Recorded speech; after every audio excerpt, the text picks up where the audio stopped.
ça. Je suis le seul à l'avoir en Europe, à peu près. Il y a un mec qui commercialise ça aussi en spray nasal aux États-Unis, avec qui je ne suis pas arrivé à rentrer en contact. C'est une molécule qui est spécialement intéressante pour le faire en spray nasal, étant donné qu'elle est polaire et qu'elle va donc arriver très vite au cerveau, alors que si on la mange, le fait de passer dans le système sanguin, la barrière hémato-encéphalique, ça va être...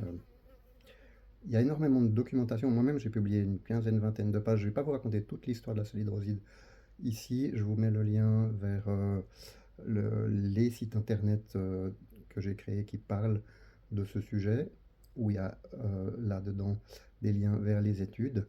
C'est extrêmement intéressant pour les sports de combat, parce que c'est un des rares produits qui améliore la réactivité sans être un stimulant. La caféine améliore la réactivité, mais c'est un stimulant, ça peut rendre nerveux, et elle présente d'autres problèmes. J'ai fait toute une page qui compare les avantages de la salidroside versus caféine pour les sports de combat, pour les sports qui nécessitent de la réactivité. Ça peut être du basket aussi, hein. Ça peut être très bien du basket. C'est un produit super intéressant pour plein de raisons. Moi, ça fait une année que je l'expérimente. Il a un impact sur mon système nerveux qui est incroyable. Ça m'a vraiment permis d'améliorer énormément mon état nerveux. Et il est spécialement intéressant pour tout le monde, mais notamment pour les sportifs de haut niveau qui ont besoin soit de récupération plus rapide, de diminuer les blessures à l'entraînement et d'améliorer la réactivité. Je vous en dis pas plus, il y a 15-20 pages de présentation de ce produit dans ses différents aspects, d'où il vient, pourquoi il est plus intéressant en théorie que d'autres. Je dis en théorie parce qu'on n'a pas encore beaucoup d'essais cliniques. Il faudrait 1 million de francs pour passer l'autorisation de mise sur le marché. Et personne ne veut faire ça.